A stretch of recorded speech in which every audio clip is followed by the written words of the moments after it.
What's up, everyone? It's Chicks in the Office with Rhea and Fran, giving you that Friday energy on a Monday. Happy Monday, everybody. Happy Thanksgiving week and happy Black Friday week. This week, it's a big deal. It's the moment we've been waiting for. It's all been building up to Black Friday, and Macy's has the best deals of the best shopping day of the season. You can get 40% off classic Levi's for everyone involved. You can get 30 to 50% off all of your favorite beauty brands. So if you want to stock up on makeup, maybe you switch to a different makeup in the winter. I do. Yeah. I go different shades, a little maybe darker tones. It's winter time. You can stock up on your favorite beauty brands. 20 to 60% off on the toys on every wish list. You know, those youngings, those little youngings, got to get the toys. And literally so much more from now until November 30th. And best of all, get it all shipped for free with any purchase of $25 or more. So this is a great deal with Macy's. And remember, stores are closed Thanksgiving Day, so shop every Black Friday deal on Macy's.com. The stores are closed on Thanksgiving Day. Don't forget to tune into the Macy's Thanksgiving Day Parade on Thursday as well, and shop on Macy's.com. Yeah, it's just shopping this time. It gets very overwhelming because everybody's telling you where to go, where to shop, what to buy. There's a million things. Macy's is so great because it's all one place. It's all in one place, easy to find. Check out the sales. It's all in one place. You can put in a big order, get all your gifts. You'll be very happy. Very, very happy. Do you have people in your life that are like movie character, or like they're characters in your TV show of your daily life that you just pass by, maybe your coffee shop? Like, no, you get a coffee every day. Like, is there somebody there that you would consider a character in your TV show? Unfortunately, no. Right now, yeah, I would. Not like a store person, but people that I like pass every like day. Doorman. I walked. I walked to work. Yeah. The guy at Le Pan, right? Is that the name of it? Yeah. The barista. I can't stand him, but I can't get enough of him at the same time. Yeah. He just has this like smug attitude, but also is really friendly. Like, I can't get a read on him, and it's becoming something that I like chuckle to myself about every time I go in there. Like today, he hit me with "She causing you problems?" Like about another woman who was making my drink. You know, like he just has these one-liners that are like not funny, but depending on my mood, I'll give him a chuckle or not. Yeah, good for him, you know? He's testing out jokes. Yeah, I like that. It seems. Right. Like one time I ordered... who knows what his backstory is? He could be an actor. That's very true. One time I ordered just a iced tea lemonade, and he was like, rough morning. And I was like, maybe this is a joke because I didn't get a coffee. Right. You know, and I just got an iced tea lemonade. Like, sometimes they don't hit. Yeah. But we think it would be opposite. Like an iced tea lemonade is like taking it easy. Right. Like, I think he was maybe just like, rough morning. And I'm like, I almost can't get enough. You know, it's like, what's he going to say today? Yeah. What's the joke he's going to throw out today? But it's like a little character in your TV show. How was your weekend? Weekend was lovely. We got home from Buffalo on Friday, and what did I do? We came home, went out to dinner. I went out to Long Island on Saturday, then back into the city on Sunday. Went to see Wicked. We'll talk about it. Yeah, we got designated time to talk about Wicked. I have been changed for good, truly. And yeah, I mean, we had a great time in Buffalo. Awesome time. So much fun on our trip. We ate so many wings. I think I'm like not done. Like, I love wings. I'll keep eating wings, but I don't think anything will ever compare to those Cajun honey butter barbecues that we had. Like, I really think those were the best wings I've ever had in my life. I totally agree, and I don't think we'll have anything better. And I truly think when I go to the gym later, the entire place is going to smell like wings, popcorn, and Bunch of Crunch. Like, yeah, fair. That is the kind of weekend I've had, and I can just like it's literally seeping out of my pores at this moment. And it's the amount that we inhaled while we were in Buffalo and this weekend. Like, we went back to Barbell twice. Mm-hmm. And the first time we were there, we finished our meal and put it in another order because of how much we fucking love these wings. We didn't order enough the first time. I No, will we say. didn't. We underestimated how many wings we needed, and we needed another round. We did. I clocked an absurd number of wings at Barbell. So many wings. But man, was it worth it. So worth it. It was incredible. And let me tell you, the people of Buffalo, I couldn't love you more. Seriously, such a warm welcome. Yep. I fucking love it there. I mean, every stop that we've been on this tour has been nothing short of exceptional. Every single we've had place. a lot of fun. Kansas City, Nashville, Detroit, Buffalo. We are meeting the best fans, the best listeners of this show. Every stop has been so much fun. We've done something different at every stop, taken in all the food that the places have to order. We were joking around with Security Mike, who maybe if you listen to other Barstool shows, you have heard his name come up. You know, he works with Dave. He does security for Dave. He's done security for Bree. He's been, pop punk. Like he's done all the rounds. He's in charge. He's in charge. He's the man in charge. Security Mike. He's the fucking best.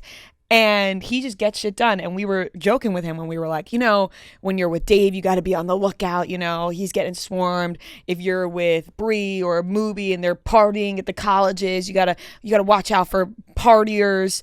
And then you get us, and it's like, where do these two bitches want to eat next? It's like, where are they getting their next meal? I said that all he has to worry about is where we're getting our next meal. That's it. Us being fed. Because that's really the only thing on our radar as well. True. So, we're just mapping out the restaurants and making Mike drive us to we're just all the different spots. Let's just make sure we have our meals lined up. So, and that's really, really like the only thing, we're not like doing anything too crazy. No, once in a while we'll have a night out. Once in a while we'll have a night out after the show. But for the most part, we're just like, we need to test out all the great places that these cities have to offer. And Buffalo was really, really great. We went to the Niagara Falls. We did. What a time. The Canadian side. The Canadian side, of course. We ziplined. We did. Across the falls. And what next a to thrill. the falls. Next to the I'm trying to, amp it up. Next to the falls, people know you're not going across. Which do they know? Because we all showed up thinking we were going across the falls. I did think we were going across the falls, and should we put that in the footage? We should definitely put the footage in. It was fucking awesome. I went spread eagle, you did, against the Niagara Falls, unlike anybody's ever done before. I don't know if the Niagara Falls has ever seen a spread eagle like mine. And it was such a time. It was honestly such a thrill. It was amazing. It was one of the best things we've done as a group, in my personal opinion. It was really fun. I wish it wasn't raining. Because I feel like it just would have been, we had so much fun, it just would have been 10 times more enjoyable if it wasn't raining. I partially agree with you, but at the same time, I feel like the rain and everything added to the thrill of it. It's like, oh my God, this is a blast. We're getting smacked in the face with rain. It's cold. Yeah. And you get to wear the ponchos. When it's raining, you get to wear the poncho. It added to the experience of the Niagara Falls to me, what I envisioned. Yeah. Of it being rainy. I guess because I've been there in the summer when it's been really nice. So you've experienced it in the summer. I have, which is why I'm like, it is just that much better. I'm sure that it is so gorgeous. Probably way more crowded though. Yeah, I'm definitely more crowded. I'm sure that it's amazing and so gorgeous in that weather. But to me, it added a little bit of thrill. Oh my God, we're doing this in the rain. Do it in the snow. Yeah, snow would be cool. Yeah, it's just especially. It's a very touristy spot, but it's also just like a kid's dreamland, There's just arcades and the Rainforest Cafe and gift shops and all those fun things that when you're a Ripley's, all those fun things when you're a kid, you just go crazy for. I took home more things from the Niagara Falls gift shop than any other place I've been to. I know. Probably ever. I know. Oh, I forgot to bring her. I have to bring her. When we get our Christmas tree for the studio, we have a little Niagara Falls ornament that we can put on it. I got ornaments. I got a squishmallow. I got T-shirts. I got I got a chicken wing ornament in the airport going home. I just stocked up on goodies. That was a must buy. It was a must. That was a must buy. With the blue cheese dip. It was a shiny wing ornament. It had, you know, It was a must-have. and it had the little side of the blue cheese as well, It was incredible. which was great. We knew right away. Also, like, I feel like it's a quiz. You know, they get you when you're up there, and somebody said it to us during the meet and greet of like, oh, you blue cheese or ranch? And I'm like, oh, honey, we would never ask for ranch here. I mean, I wouldn't fucking dare. we wouldn't dare. When we were going to Bar Bill the first time, we were all in the car together, and I said, guys, whatever you do not ask for ranch. This is a blue cheese city, okay? And they make their own blue cheese. Yes. So you know it's going to be fucking good. If you were to ask them, the only sauce that is for dipping a wing in is blue cheese. So, and it was delicious. That blue cheese was absolutely fantastic. So it was, so good. What a time. Buffalo really was Getting great. hungry just thinking about I it. know. It was, oh my God. It was seriously, I had such a fantastic time. Seriously, couldn't stop raving about the place. We did have fun. And then this weekend, I saw Noah Saturday night. We had a lone night out. Went to the club. We had a good time dancing. Just us two. Just me and Noah. Just kidding. Me and Noah had such a good time in Buffalo that Yeah. we decided to just Yeah, hit you the said club. let's take this one offline. Yeah.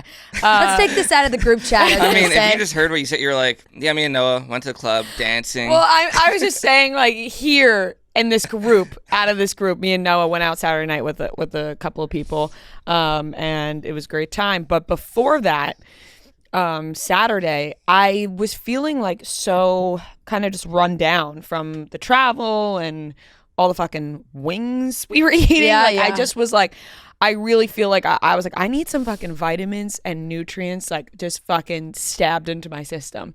So I ordered an IV. And in the past, when I've been in like the hospital or something, like when I got surgery for my endometriosis back in 2017, I remember how hard it was for them to get a needle into my veins. Like, I need a pediatric needle. And I've gotten IVs in the past where I need a pediatric needle, and it ends up working out. They just use the smallest needle and we're good. Yeah. So before this woman, because they have all these things now where you can get an IV come to your home. Yeah. And before this nurse showed up, I told her, I was like, by the way, like, I need a pediatric needle. Like, regular needle never works for me. Whatever, it's always a problem. And she was like, okay, got it. So this woman shows up. She's a nurse. Usually they are nurses. Like, she told me she was a delivery nurse, and then they like do this on the side. And I told her about the pediatric needle, and I thought that she had it covered, but I don't think she did, because she went into my arm, and my arm does not look good right now. I'm not going to show it. It doesn't look good. She went into my arm, and immediately she goes, oh no, I hit a valve. And I'm like, that is not. Now, let me tell you something. When someone says I hit a valve, I don't know what that means. And I'm sure there's going to be a ton of nurses listening that do know what that means. And it's probably not a bad whatever. But the way in which she said it, Fran, I started seeing stars. I had to lay down, almost passed out, literally like my eyes like started going black. I'm like hyperventilating, like it's a whole thing. I'm bleeding out of my arm. Not like I'm making it sound dramatic. I wasn't bleeding that much, but like she hit a valve, and I'm like, oh my God, I'm gonna pass out. Well, I mean, what the fuck is a valve? I don't know. And I'm like, oh my God, I'm gonna pass out, because I don't like hearing that. I don't like hearing I hit a valve. Yeah. So I'm like, oh, I start seeing stars. She's like, No, she's got to act like everything's okay. no, she has to act like everything. She wasn't. Yeah. Matt is like, she's like, can you get an ice pack? He runs and gets an ice pack. She takes out her blood pressure machine. She's checking my blood pressure. It's like a whole thing. She takes the thing out, and I'm like, and it started bubbling up. And she's like, yeah, I don't, you have really, really tiny veins. Like, you're really brave for even trying to get IVs. And I was like, yeah, I know. I said that. It's worked. It's worked every time before. You're really brave. You're really brave for even trying. IVs. And I was like, it's worked. Very funny. It's worked every time before, so I thought like I'd be okay, but like we probably just shouldn't do this, because I almost just passed out. Like, I was seeing stars, so like we should just, avoid this and like let's wrap it up. Thanks for trying. Thank you for trying. Yeah. Like let's just wrap it up here. And she wasn't a calming presence. Like her, like I understand she probably was like nervous because I started freaking out. But it was just bad all around. And I ended up coming to and being okay. And she wraps everything up. She's like, I don't think I'm going to try again. I'm like, I don't think we should. I think we should just, not do this. I'll just fucking drink a ton of water like I should. And liquid IV, we'll get on our way. Right. And she leaves. The bloody needle is on my couch. Ah. Left. On The your bloody white couch? needle. on my couch. I have a picture of it. I sent it to the company because I was like, this is crazy. It was just fucking disgusting. And I was so like... Did it stain your couch? No. I didn't. I was extremely rattled though. Like, I was so rattled looking next to me and seeing like bloody needle on my fucking couch. Like, it skeeved me out. Like, it's my own blood. Yeah, so, no, better that than anything else. No, but you would just think that there's like a proper way of disposing like a protocol. a used needle. Yeah, I was really thrown off by that. Yeah. Carried on. I sent them a picture because they ended up emailing me like, oh, do you want to reschedule, whatever. And I sent them a picture and I was like, no, I do not want to reschedule. And by the way, the nurse left this on my couch. I would like just a full refund and we could just carry on. They ended up giving me a refund, which was nice. But I was so thrown off by that. I was like a full refund. I mean, can you blame me? No, you also didn't get the treatment. No, I mean, can you blame me? As for a full refund, I didn't get the treatment. She hit a valve and a bloody needle on my couch. Yeah, you didn't even get the treatment. So my arm is bruised up. It's a whole thing. I mean, it's not really her fault. My veins are really small, but it is her fault for leaving the bloody needle on my couch. That's her fault for sure. Yeah. So yeah, I don't even know like what. I guess I wasn't even really aware that you could have like there's different vein types, vein sizes. Oh, mine are so tiny. Know? It's a problem every time that I've ever had one. It's so interesting. Like, it's just like... You would know, because it would have been a problem. Have you gotten blood work recently? No, but... When's the last time you got a physical, Francesca? Oh, God. What? I don't want to admit on this podcast the last time I got a physical. Well, I've had my blood taken in the past year, and they had to do a pediatric No, I have needle. to go. I don't have... This is probably embarrassing to even say, and I probably shouldn't, but I mean, I'm 30 I don't have a primary doctor. You should probably get one. Yeah. You should get a physical, just check your blood work. I had one in New Jersey, and then, my parents moved away. I stopped going home to go to the doctor, and I just never found one in New York City. I know it sounds silly because New York City is so great and there's so many great doctors here, but it's also kind of overwhelming because there are so many doctors that like... You're trying to weed out the quacks. Yeah, I don't know. And then like I've asked my friends for recommendations, and then they've had some that they've liked, but then half the time they're like, I went to this person, didn't like them.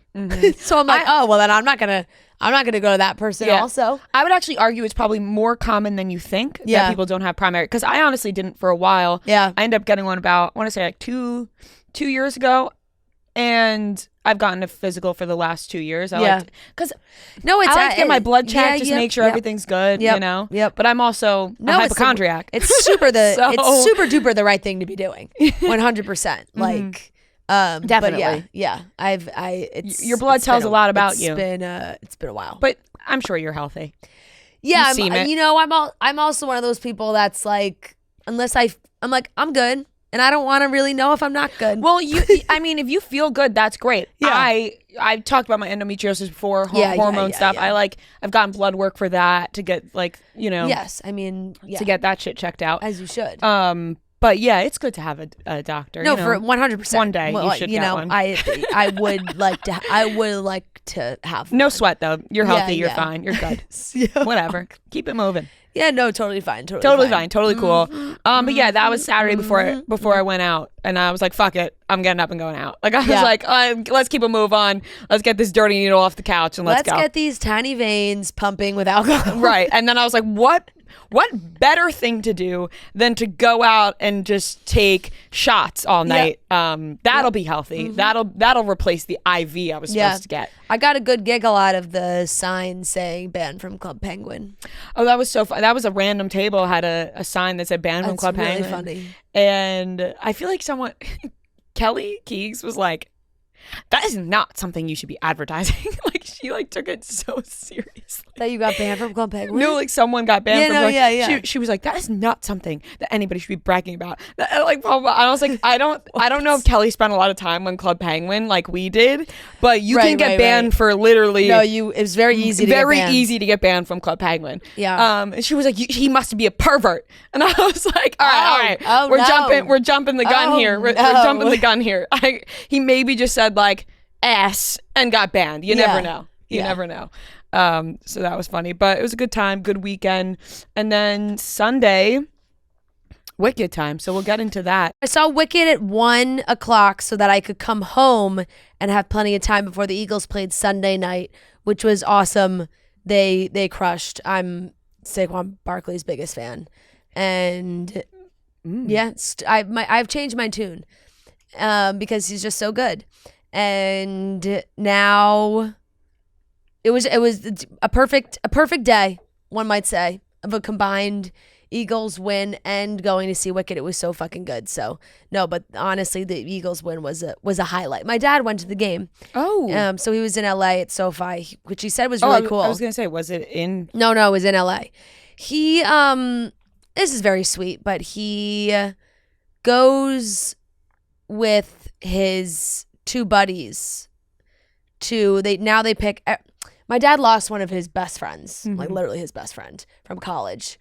A few years ago, and his group of friends, the other two that are Eagles fans, they said like, we should really make sure we see each other and plan stuff. So they pick one Eagles away game to go to every season, and like a new place that they haven't gone to, so they go see the stadium, the whole thing. So this year was LA, so they went to SoFi. They saw they're 3-0. Every game they've gone to, the Eagles have won. So that's great. God, they're good luck. They're good luck. And he said it was incredible. I'm actually dying to go to SoFi. He was like, this place is absolutely insane. And he said there was like just a shit ton of Eagles fans because there's just not a lot of diehard Rams fans out there. And if you're a diehard Rams fan, sorry, but It's like the Dodgers thing again. Yeah. Well, I think, I think there's diehard Dodgers fans. Yeah. I think the Rams is a new team. They haven't been in LA for that long, so it's just like a new thing. And then there's the people that grew up diehard St. Louis Rams fans that have stuck with the Rams even though they're now in LA. So that was interesting. But no, I said it was a great time.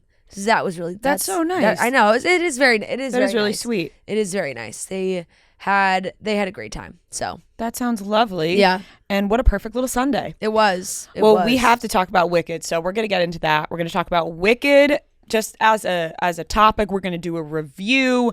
I mean, here's the thing with Wicked. The story's been out there for years and years now, so there really shouldn't be any spoilers, but if you don't want to hear about the movie, then I would skip past, but we're going to talk a lot about the movie.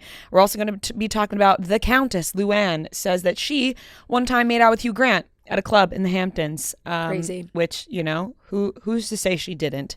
Glen Powell, lookalike contest, and he's raising the stakes. Glen Powell's getting involved, and we have the weekly watch report. So let's get into it, starting off with Wicked. Abercrombie's 25% off everything Black Friday early access for loyalty members is here.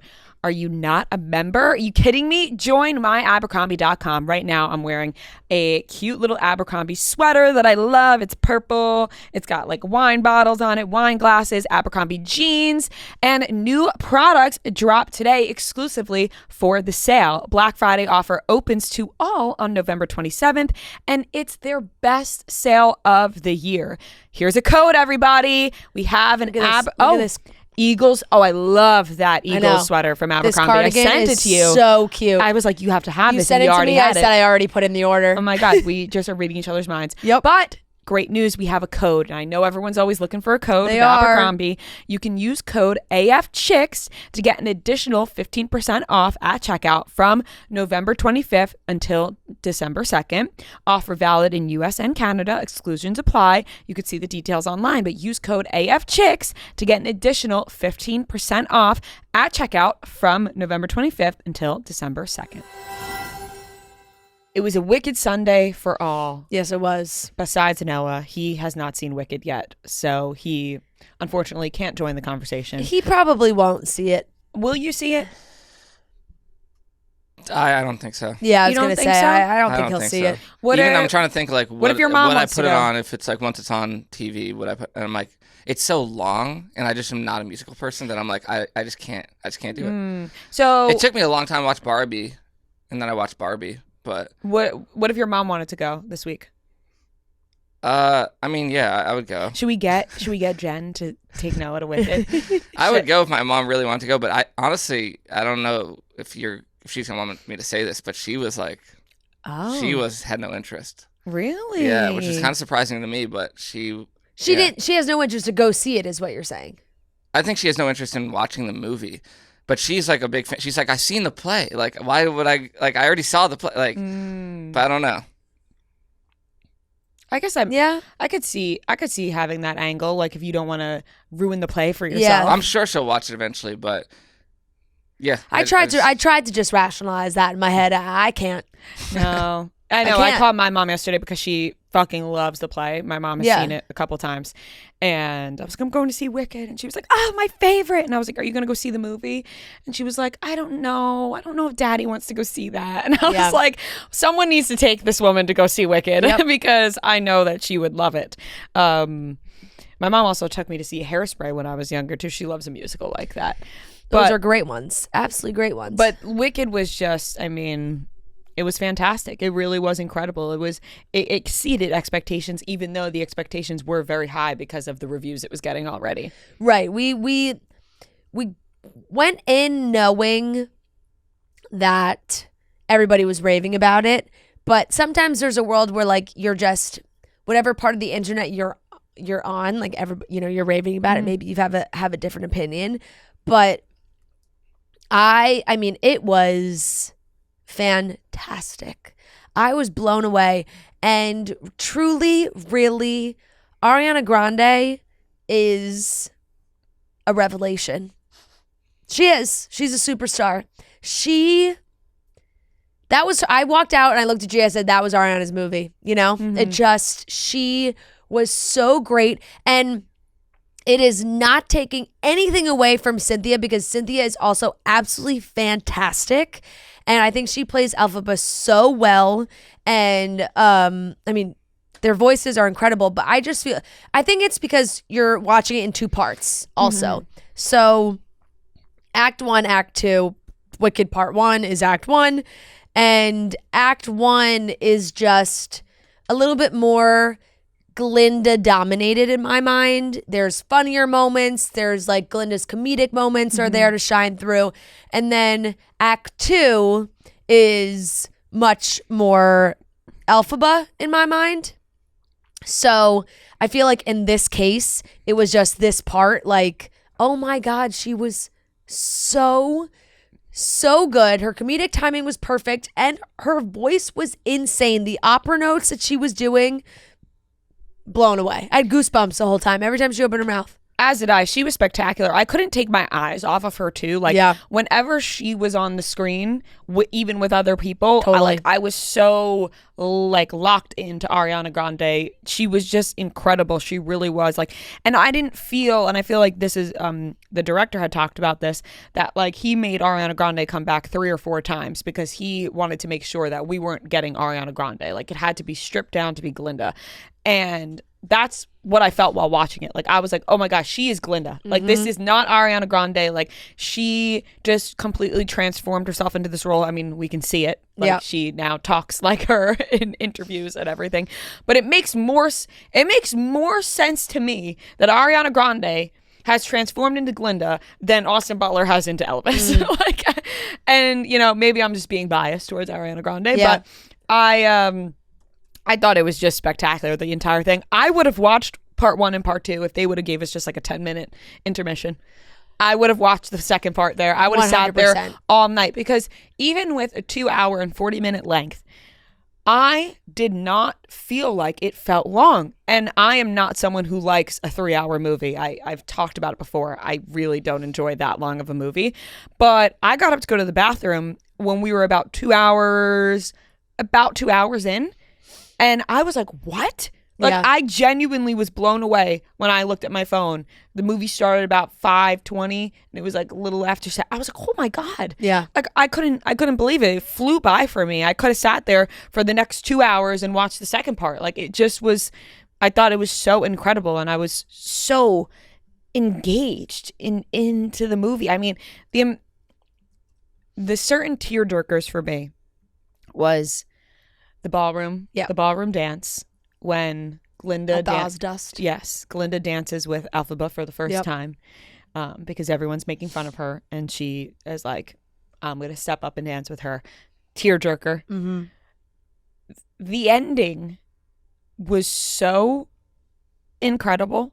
I like, my mouth was on the floor. I was like, this is, and weirdly enough, it felt like a play, but it was a movie. Like, I don't know how to describe that. You know, like when Harry Styles was like, it feels like a movie. Yeah, right, like, right. This, it really felt like we were watching a musical, because knowing that they sing live. Yeah. Like, it's not recorded before and then edited in. Like, they're... Oh, I didn't know that. Yeah, they're singing They live. sing live. The whole thing is fucking insane. The entire thing they're singing live is like, what? Like, Cynthia Erivo was on a giant, was on a broomstick doing her own stunts, spinning in the air, singing "Defying Gravity" at the same time. it's incredible. Like, it gives... I have chills talking about it. Wait, I have like, a question. And this, what is the holding space that I keep seeing?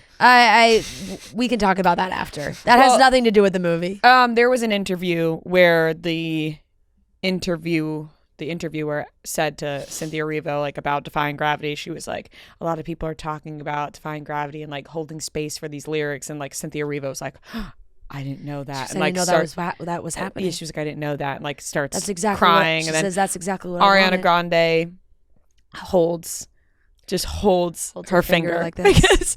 because it was just a funny interview clip that now people are It's just talking being about. memed into life, because I also feel like that interviewer, like, I don't know if she thought Cynthia was going to react like that, because then she kind of tries to backpedal a little bit. She's like, I didn't know that. She was like, no, I've been seeing it.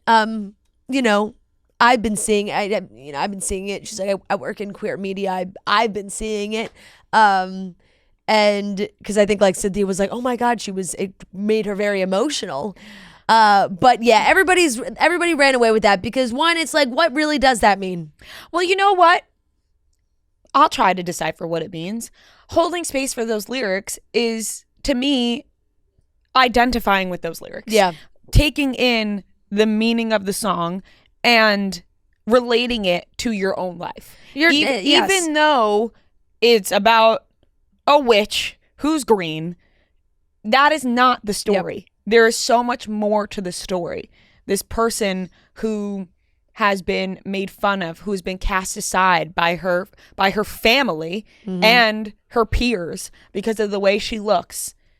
She's defying gravity. You know, she soars up into the sky and makes it happen. 100%. I think there's a story there. It's like and people can relate that to totally. Their life. It's a total pop culture thing where it's like, it can be, you laugh about it and it's funny and people are gonna laugh about it for a while, but then like you can watch the movie and also completely understand what they're talking about, right? Because you're like, you relate it to like anything in your life. I mean, it's like I can't blame them all for being so, like, I'm emotional just thinking about, I almost teared up getting ready this morning, coming to work, playing The Wizard and I on my phone.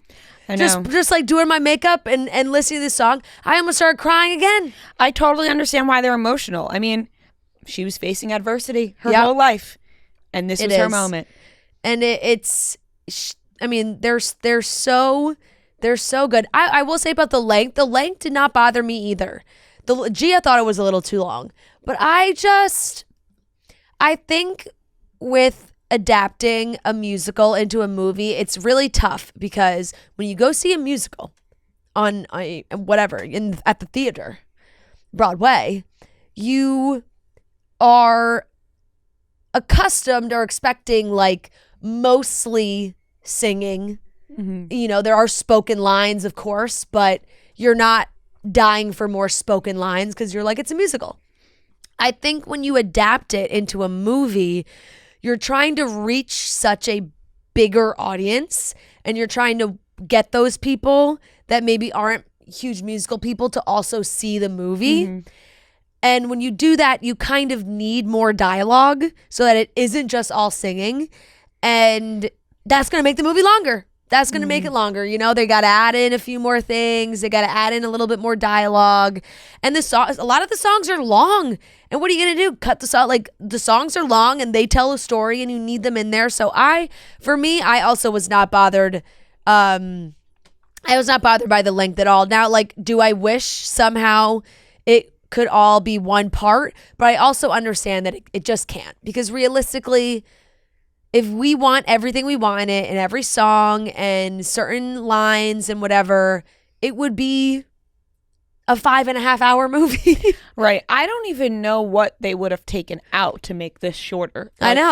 I can't even say there's one part where I would be like, we could do without this. There was like a couple things that maybe were a little cheesy, but in the grand scheme of things, it was maybe 2-3 minutes. Like, that's not going to be that life changing. I didn't even think there was anything cheesy at all. I just thoroughly enjoyed every part of it. I couldn't even think of something that would be cut out. I was talking to Gia about it, and she's not here to defend herself, but she didn't really like the Yellow Brick Road callback with the wizard of like, what color should it be, and going through the colors and like, I like any sort of callback to the Wizard of Oz. Yeah, I do too. Because it's so interesting reading about the connection and non-connection to the Wizard of Oz. Like, you know, it's not the same story, but it is, and it was basically fan fiction about the Wizard of Oz, so there's really no connection, but there is a connection. It's like really kind of if you want to connect it or if you don't want to connect it, even though there is a connection, but there's not. Like, you see what I'm saying? I keep going back and forth, but like, it's funny because I even see people rewatching the Wizard of Oz and they're like making commentary about it. I'm like, there's actually no connection here because the Wizard of Oz came out in the 30s and the book Wicked, like the book was written, like came out in 1995. So right, it was written after, and it's basically written as a fan fiction of what they thought would be the prequel to what the Wizard of Oz was. But it's like the everybody on makers of the TikTok, Wizard they're of like, Oz, Wizard of Oz is the propaganda that they want. That's the story they wanted the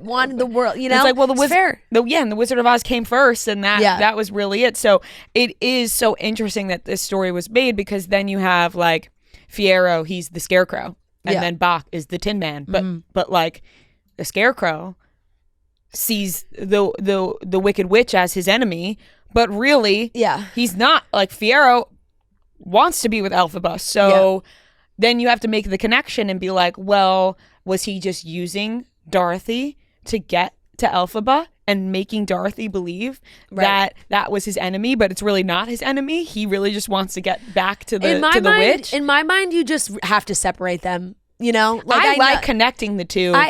For fun. Right. I get that, but I'm like also like in my mind, I just accept Wicked as like the actual story. You know, like it and because connecting it, obviously it doesn't fully make sense. I saw a girl go viral on TikTok because she was like screaming, she was yelling into her camera like, I don't know what you guys are trying to tell me. The Wicked Witch of the West in that movie, she's evil. Sorry, she is. Like, you know, it's like, I get it. It's so fair. That's why I kind of, in my mind, like kind of keep it separated. Obviously, it is the same characters.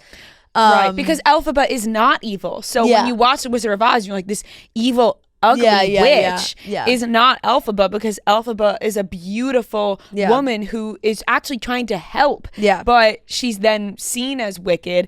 And I mean, also the Wizard of Oz being her father, like, is also, you know what I mean? Then you go back to the Wizard of Oz and you're like, there's a lot of things that can be connected, but you can also just separate the two as a whole. But it's hard to not connect the two for fun and be like, oh, well, this and that. And I mean, Dorothy is shown like, well, of course, they're the same characters. Yeah.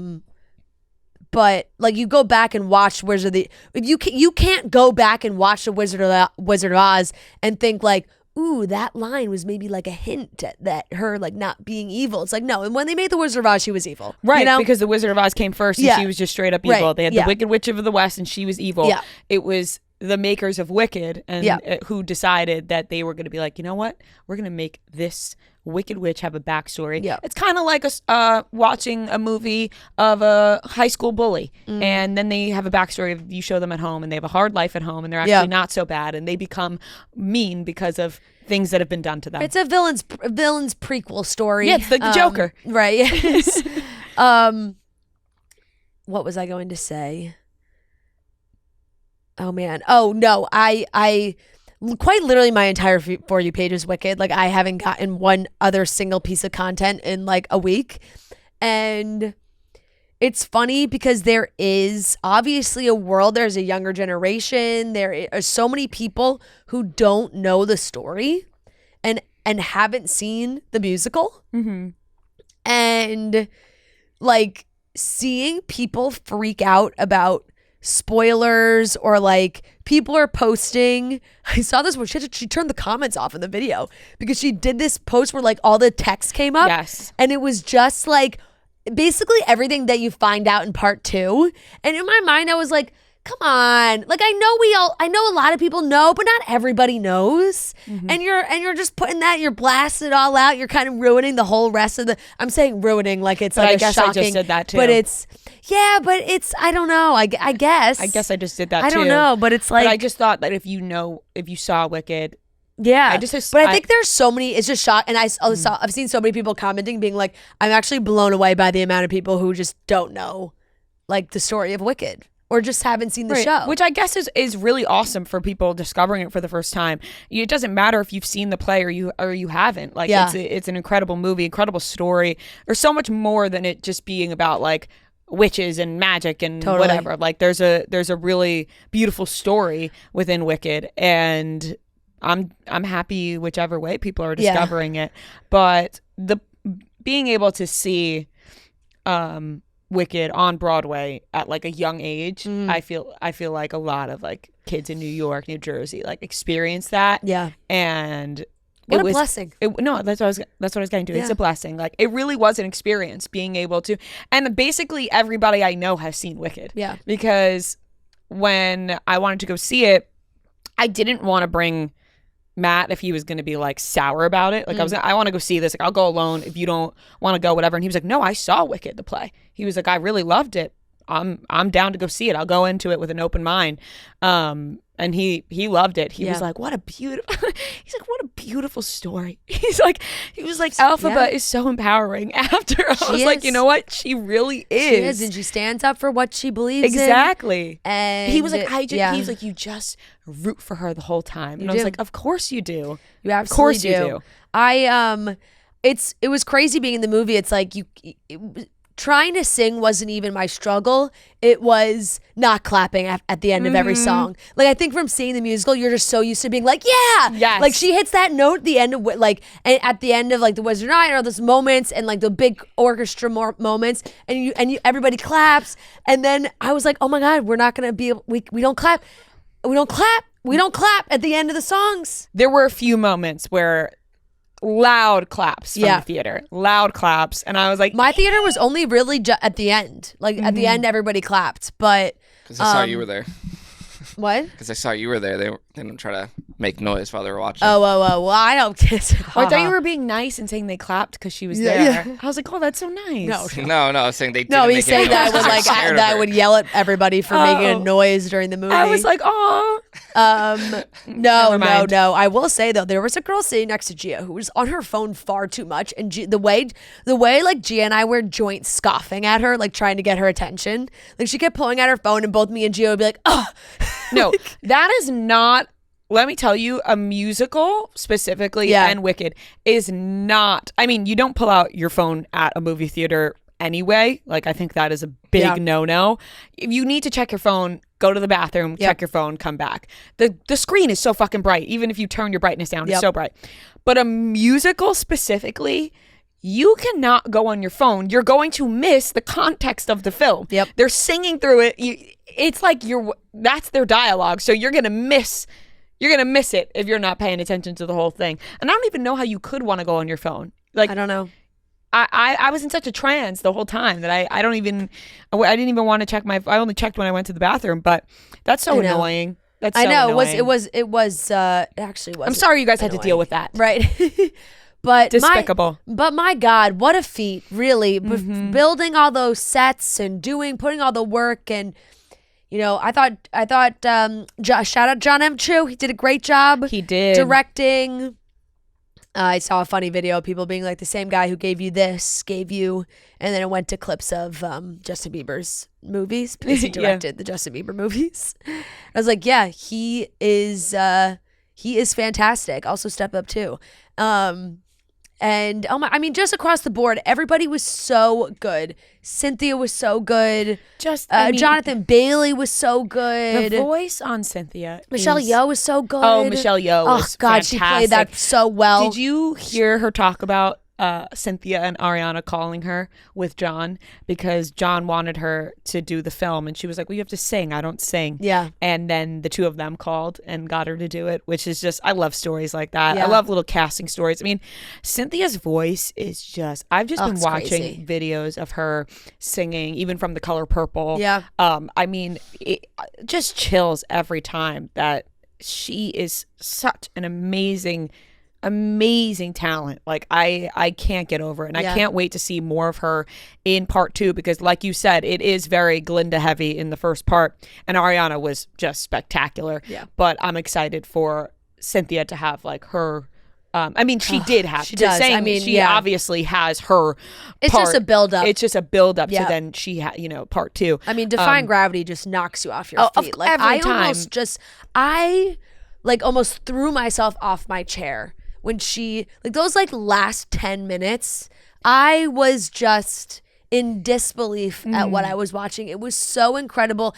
I could cry thinking about it right now, which just goes to show that no wonder, like we said, no wonder they were crying every 2 seconds. I'm gonna cry thinking about it. I'm crying at home listening to the soundtrack again. It makes so much sense why they can't stop crying. If all of us going to see the movie, I posted a TikTok saying that. I'm like, crying. I get why I can't stop crying. I get why they can't stop crying.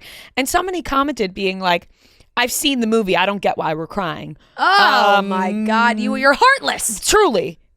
Do you not feel things? Yeah. Heartless. Do you not feel anything? Is that why you can't cry at Wicked? Gosh. I mean, it's incredible, but what a fucking voice on Cynthia. She's just such an incredible talent. And Ariana cannot say, like, Ariana. Yeah. I mean, no, I'm about to, like, we're about to make signs and can't, like, we are leading the campaign for her to win every award for this role. She needs an Oscar for this role. And I think she will get it. I'm going to say, I think she will get it. I think it'll be a Best Supporting Actress nomination. And I will be absolutely heartbroken if she does not win because it would be so well deserved. She really does deserve it. I have chills thinking about it again. It really was so incredible. I want to see it again. It's taken over my brain, my life, everything on my phone. Yeah. Like you said, it's just, I know everything. Everything is Wicked, and Ariana for the Oscar. Truly, Ariana for the Oscar. Make it happen. We'll start the campaign. Yep. We need to start campaigning now. We need to be heard. I feel like you're not alone at all. Like, no. Like no. It's gonna be like she's the favorite. Yes, and she should be. She should be. Just we just don't want anybody to let any doubt trickle in here. No, it is her. We can't have any doubt. She is the winner. I don't even want to. You know how people are creating space for the lyrics of Defying Gravity. Right, we're holding space. We're holding space for it. I don't want to hold space for anybody who disagrees with how good Ariana Grande was in this film. Yep. I will not be holding space for that. None of it. No space. Nope. Held whatsoever. No. They're definitely gonna perform at the Oscars. Oh, I mean, they would have to. I would hope. One would dream. One could only dream. I mean, my God. It's just, so many things to be said. You know what I was also thinking? This press tour was so massive and long, and they did so much. Do you think they're just going to do it all again in a year? I had the same question. Like, they're going to have to hit it again. They're going to have to promote part 2. Are they going to have to promote it the exact same way? Where it's just like, all the premieres and the interviews and the specials and everything, all for part 2, I immediately put into my calendar. Like I put into my calendar Wicked Part 2, November 21st, 2025. Yeah. Wow, so it's like exactly Exactly. a year. Yeah. I will say, when we talked about having to wait for the part 2, we were very upset about it. Yeah. I now think it's a spectacular move on their part because we are all wanting it so bad that it's not something we're going to forget about next year. Like, no. The years, let me tell you, the years start coming and they don't stop coming. They go by fast. No, Wicked is going to consume my next 2 years, starting from now. Have you realized, now that we're older, how fast the years go by? Yeah, they do. Like, oh my God. Yeah. They just go by like this. Yep. We're going to get there and we're going to be like, oh my gosh, I'm so happy I now have a little more treat. Because if it was all said and done, what do we have? Right. And then... No, it's so fair. People can complain about it, but at the end of the day, like, people would be up in arms if they had to squeeze it to make it one movie, if they potentially cut songs, people are mad that certain lines from the musical, like, didn't make the movie. Like, I've seen people being like, there are very funny lines in part 1 that didn't make it into the film. Some things got changed. Things have to be adjusted and changed and moved around in some way. Like, I think they can't just take the musical and have it be exactly the same in the film. But people are up in arms about certain lines being left out of part 1. It's like, oh my God, imagine if they tried to squeeze it into one movie. People would be furious. They would be so mad at them. They did the right move. And Ariana Grande has such amazing comedic timing. And we knew that growing up, I feel like. Yeah. But it doesn't get talked about because it was Nickelodeon, so people just kind of write it off. But she really does have great comedic timing, and she is an actress. Like, she started with musical theater. Like, that was her. It made me really excited for her to say that she has been saying, like, that's the path she kind of wants to go down. And she try to do more roles like that or get maybe back into acting a little bit more. And after watching this, like, that could not make me more excited. Me too. I mean, she is just incredible. Yeah. The both of them really. Bravo. Brava to Wicked, because it's going to have me in a chokehold for a long time. For a long time. It was just so good. I'm trying to think of anything else that we missed, but I feel like we covered. No, I mean, we could really talk about it for hours. Jonathan and hours. Bailey is just a beautiful always man. A delight. Oh God, he's a delight. What a man he is. What a man. What a man. What a mighty good man. Oh yeah. Oh yeah. Dancing Through Life. He's so good. Dancing Through Life. It was so good. He was. And oh my gosh. Let me tell you, I still was looking at Ariana Grande. I was going to say the same in the background. I was going to say the same thing. Even in those big moments, she was dancing her little ass off. I was taking so her impressed. Feet around. Yeah. It was just incredible. I know. Oh man. But yeah, I think. And that's, you know what? Fine, Ethan Slater, you were good too. Right. Well, it's just funny that Ethan Slater's like role in the movie is just being obsessed with Ariana Grande, you know? Mm-hmm. And I'm like, is that how this happened? Right. Yeah. There's no way that didn't play a part. I also think it was very funny. I don't know if you saw the interview where they were talking about it. I watched like the behind the curtain special that they did. And they basically like told Ethan they were modeling the Munchkins over like the look of the Munchkins, being like, oh, like red hair, freckles, short. Like, he's like, oh, so just me? Like, you're modeling the Munchkins over me? And you know what? When you look at all of them, my exact thought was, wow, they all look like Ethan Slater. Yeah. I was like, I can't find him. Yep. They all look like him. No. Everybody it was a fantastically well done. Beautiful film. Across the board. And I feel sorry for anybody that can't appreciate a good musical and can't go to the theater and enjoy it and have a good time with it. Are you looking at? He is. He's not even listening, so it's fine. Wait, what? Oh, she was talking to you. Oh, you were talking to me? I wasn't talking to you. I just was assuming you were listening, you know? Oh. I will say this. I just don't understand it. Does it make you want to see a little bit more hearing that they were live singing? That is impressive to me. I'm not sure it makes me want to. I just know that I'm not going to love it as much as Let's do a Noah goes and sees Wicked challenge. Here's the thing, though. I don't won't want to hate it. say. I don't want to say. I think it would make me more upset if he went to see it and he came out and he was like, meh. So true. I think I'll respect. Like, I'd rather he just not go see it. And you know what? No, it's okay if musicals aren't your thing. Yeah, no, I said for before sure. we recorded, like, La La Land's like the only musical I can think of that I was like that I love. Yeah, if you don't like musicals, then really don't even, you know? Exactly. I don't think I would walk out of it being like, oh, that was terrible, but yeah. I just don't think I would appreciate it as much. It's as not your else. forte, and that's fine. So that's okay. But maybe that's it is. I don't know. I don't know. It depends. I mean, not everyone loves musicals. No. We can't relate. Couldn't be us. We can't relate to that. Could not be us. To musically inclined girls. But it's okay if you don't. Yeah. I want to be able to do. I'll never be able to do it. It's just some people have so much talent in them, and I'm so jealous of everybody recreating the book choreography.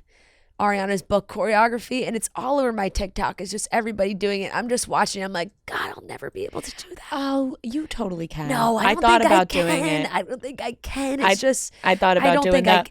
I think it would take me like 5 days to maybe get some of it down. But man, there's some talented dancers out there really in the world, and they are crushing that choreography. And you know what? I've seen some people who are trying to do it. They're not that good, but they're trying. The effort is there. The effort is there. I might try and do it and have you grade it. You should try. I'll do it with my hair when I have a blowout. Oh, you'll nail it though.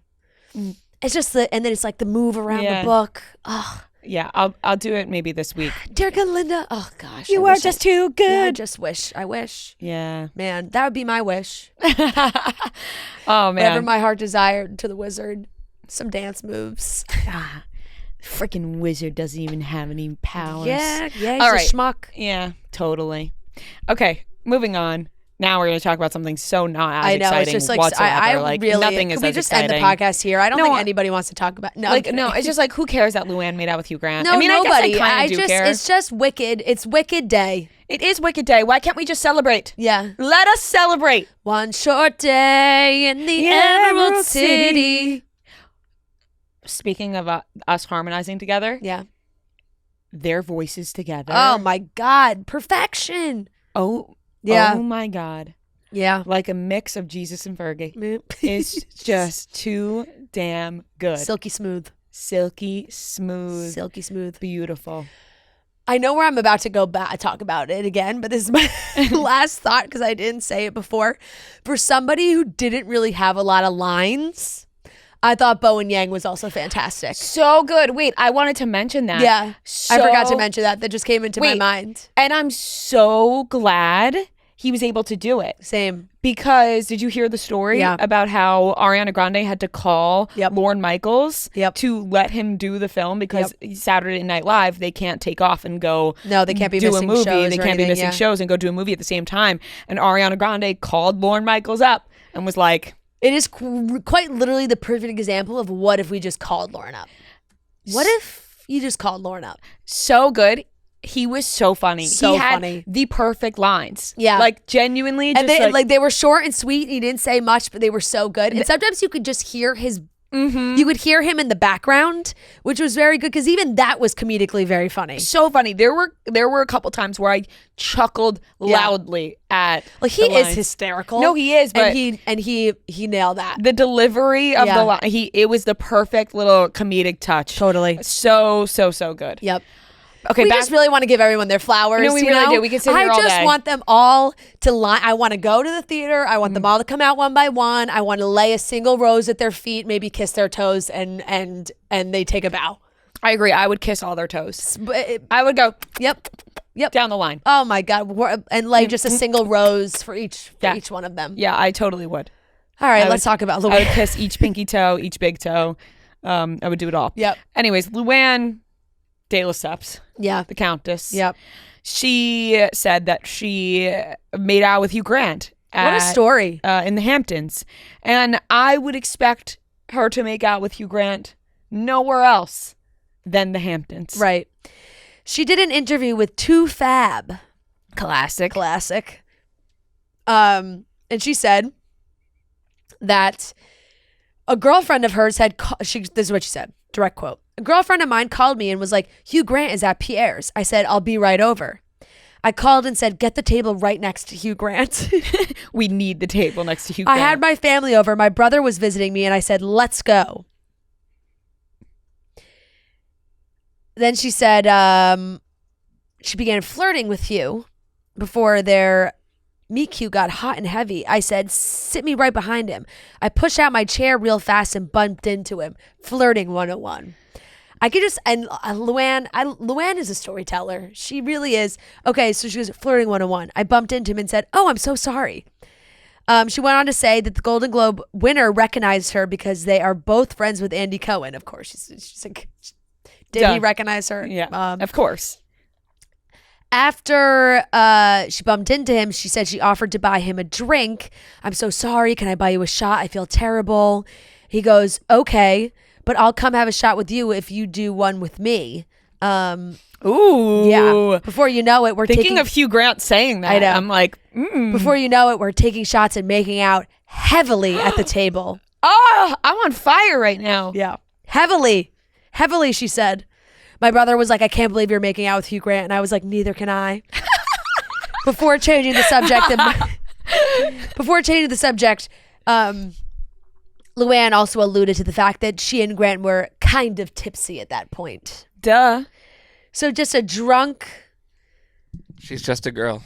Yeah. Just so a drunk makeout, heavy makeout with Hugh Grant at Pierre's in the Hamptons. Yeah, I'm just a girl asking Hugh Grant to make out with me at Pierre's in the Hamptons. Honestly, this image is so funny. Hugh Grant is kind of a little bit of like a dirty dog, so I totally see this for him.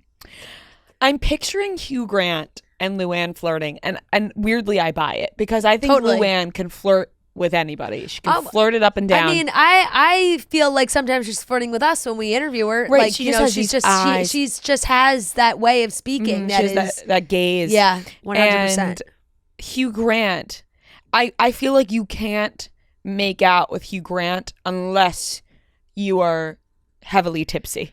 You know what I mean? Like you can't have a sober makeout with Hugh Grant. No. You have to tell people, I had a drunk makeout with Hugh Grant. Got it. No, it's just fantastic. I mean, I just think of like the way when she's been on her show that she'll be like, oh, girls. And just thinking of her being like, oh, Hugh. I want her to come in here just to tell this story to us Retell again. The story. Just so we can hear it from her voice. I know. Well, now she's got herself in a pickle because she told the story once and now everybody's going to be asking her about it forever because Hugh Grant's a star. And there's a little bit of a Hugh Grant renaissance happening right now, I feel, on the internet with the younger generation, where Hugh Grant, everybody loves him. He's a rom-com icon. He does all these movies. But everyone gets kind of like a different idea about Hugh Grant, especially from his movie characters. Like, he's not his movie characters in real life. No. So then there was a time where I think there was maybe some cheating, some... It was like prostitution. Yeah, I think there was some I think he was arrested. He's been arrested a few times. There's been some instances in his personal life that maybe people were like, oh, Hugh Grant, maybe not the best guy. And then it was like, oh, you know, he's so grumpy, so British and grumpy and sarcastic and mean. Like everyone's like, you know, it's mean. But now he's been doing press, and his grumpiness, and I don't know if it's just because he's getting older, but his grumpiness everyone's loving. Everyone's like look how grumpy he is. We love it. Like he's just a curmudgeon. Like he's complaining about everything. There's a charm. Everybody's like, I love it. There's this audio that was people were doing that I saw that was cracking me up. To myself, I was doing it. It's so funny. But he went on to Seth Meyers, and Seth Meyers was like, I hear you have like a lot of pet peeves, and let's talk about some of them. And he was talking about people like walking too slow, and he just goes, unbearable. He's just Like, he's just a grumpy old man now, but everybody's like loving his grumpiness. Mm-hmm. He like really didn't want, like the scene in Love Actually where he's like dancing throughout the whole. Yeah. Like he like really tried to not do that. Like they had to like force him to do it. He's like, I'm a prime minister wouldn't like dance around. Yeah. I could see that. He talked about his role in Notting Hill, and he was like, he hates his character. He hates his character. He is a miserable man. Yeah, he is. Now, he's a good actor then. No, and that's just why now it's just like so funny. He was, and I don't know why I'm just like on Hugh Grant TikTok now maybe, but he was also retelling a story about how Donald Trump did like a cameo in 2 Weeks Notice, the movie he did with Sandra Bullock. And he was asked like, oh, do you remember him, whatever? And he was like, honestly, the day he was on set, I don't really remember at all. Sandy and I had a bet that I couldn't make the studio head cry by 9 p.m. And everyone, like, they all start dying laughing. He's like, so I was really concentrating on that. He then explained that the studio head was like a very emotional man, and like if you really got him going, like talking about his family and his kids, like he would cry, whatever. So, that's amazing. But it was just like, he was like, I was so busy trying to get this man to cry that I completely forgot about this. Incredible. He also just did, at the Governor's Awards, they honored the writer of a lot of these movies that he's done. I think I don't know if I think he wrote Love Actually. He's directed a bunch as well. I'm spacing on his name, which is not great, but he did the whole speech honoring him. Mm-hmm. Same kind of thing. A lot of self-deprecation, a lot of making fun of the guy, but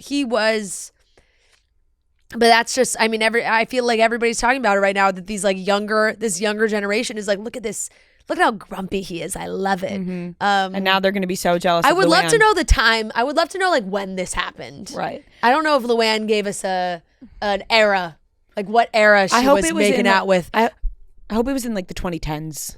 Right. I mean, she had to have been a housewife, because if she's saying that like, oh, they had a mutual friend in Andy Cohen, so that would have been my guess as well. He has been married since 2018. Yeah, so I would guess probably, I'm going to go like a 2013, 2014. Right.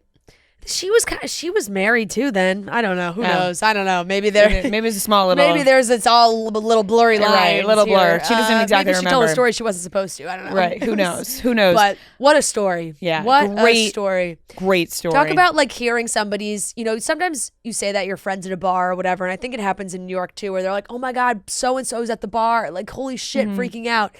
And Luann heard that and was like, I'm on my way, honey. Hugh, save me, get me the table right next to him. Just wait for me. I'm there, baby. Amazing. She made it happen.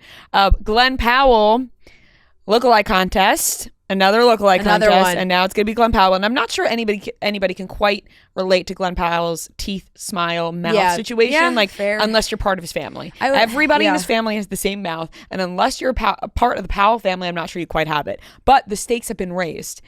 The Powells are offering a spot in Glen Powell's next film, a cameo, if you win.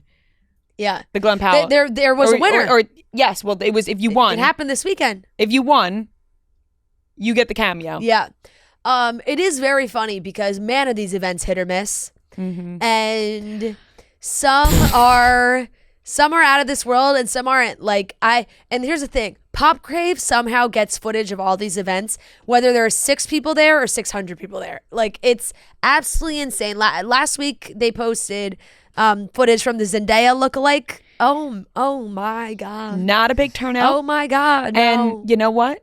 Glad people had the awareness. Yeah. Yep, but you know what? Everybody showed up in Austin for the Glen Powell one. That looked like a party. Girls are screaming. Guys are they're standing up on blocks. They're taking their shirts off. They're doing the whole thing. Girls hear a Glen Powell lookalike contest and they're like, this is a perfect way to meet a man. Yeah, right. They're like, this is a perfect way to meet a guy who somewhat resembles Glen Powell. Probably not. It looked like a giant event. Probably not in any way, shape, or form. I will say some of them. Pretty good. But that's what I'm saying. The girls are probably like, we should go to this event. Yeah. Maybe we'll meet somebody. Just a bunch of guys who think they look like Glen Powell. Yep. The Zendaya one, it's like people having the awareness, like, we're never going to live up to Zendaya. They did one in Philly for Miles Teller as well this weekend, and I saw the winner, and Miles Teller has a very interesting face. He does. A very interesting face that is hard to replicate, in my opinion. Yeah. But man, is it a compliment to say somebody who has an interesting face? I think so. I think unique. So. It's unique. I think Miles Teller has a unique face that's hard to like replicate. I think so. It was actually very funny. Like Glenn posted a whole video of him acknowledging the competition and said he's filming overseas right now, or else he would have loved to have been there and seen this spectacle. He loves Austin. Obviously, they did it in Austin. And then he said, in every movie that I do, my parents have a cameo. Whoever wins, like I will have their parents or family member, have a cameo in my next movie. So, and he goes, a prize worth $6 billion. So it was very funny. I mean, and good, I like that because that's a way of acknowledging the event. And obviously I think he really would have shown up if he could have, a la Timothée Chalamet, but he could not. I 100% can picture Glen Powell showing up with a frontward-facing hat, a Texas jersey, and some jeans. And let me tell you something. If he wore a big enough hat and went like Twisters, Glen Powell, he could have blended in because there were some people there for that competition with the giant hats. And if the hat was over their face and we're just like, oh my God, Glen Powell. That's the kind of guy Glen Powell is, the kind of stand-up guy he is, to acknowledge the event and offer something. Offer not just the $50, but hey, little cameo. Yep. Little cameo as well. So we're up in the stakes. Yeah. We are up in the stakes for the lookalike competition. And can I say, look out, because it's only going up from here. If we had $50 on a giant check, and we've gone from that to now you're giving out cameos. Should we hold a Rhea and Fran lookalike contest? Oh, yeah. But you have What's the prize? But you have to come as a pair. You have to find your Rhea and your Fran, and you have to come as a pair. Yeah. Look, all I know is I will be holding space for the Glen Powell lookalike competition. What was I just gonna say? It just totally fell out of my brain. Oh, one of our listeners was in charge of the Jeremy Allen White lookalike contest in Chicago. Yes.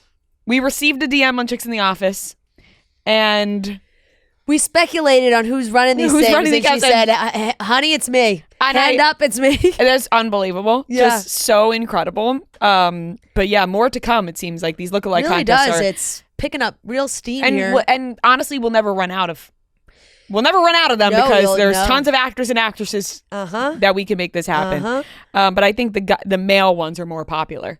Sure seems like it. Yeah. It's just something that I think we're just more interested in, the girls out there. It's funnier to us. Right. It's like a pop culture moment happening right now. That you see it, you want to show up, which is why I think all these girls are showing up to these events. Yeah, and then the girl one can get mean. Like you said, it's like, oh, if a bunch of Zendaya show up and then we're judging it, it's like funnier to judge the guys. I sent it to you guys in our group chat, the video Pop Crave posted the Zendaya competition, and I almost shed a tear from how sad it was. Like 6 people. No, it just seemed, it was no event. No event. It was no event. So it's small gathering. Small gathering. Right, exactly. All right, that wraps up the topics.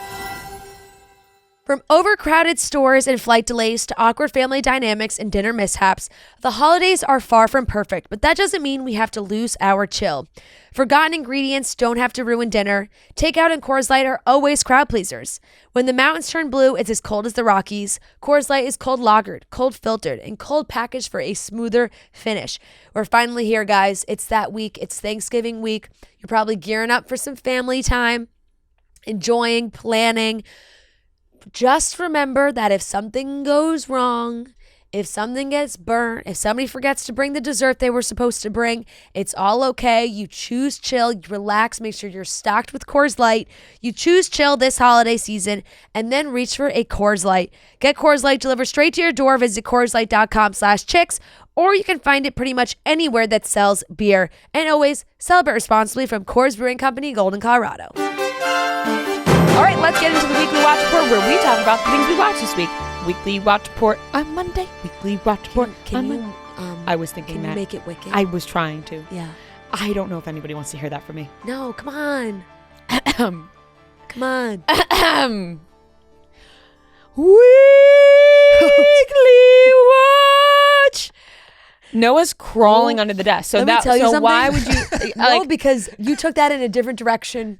I thought you were gonna do like a little weekly watch report. Let's see what we're watching. Like kind of like doing it to the tune of a song. No, I went and opera. You went opera. I did not think you were gonna go opera.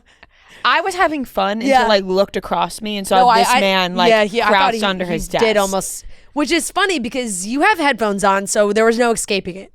No, like he leaned over like he wasn't going to be able to hear it. He has headphones on. And like the face he was making was like making me like want to delete the whole podcast. No. You know? I was thinking like I hate when my light gets dimmed. Weekly watch report on a Monday. You should do it then. Can we do it together? Let's do it together. Give me your finger. Let's do it together.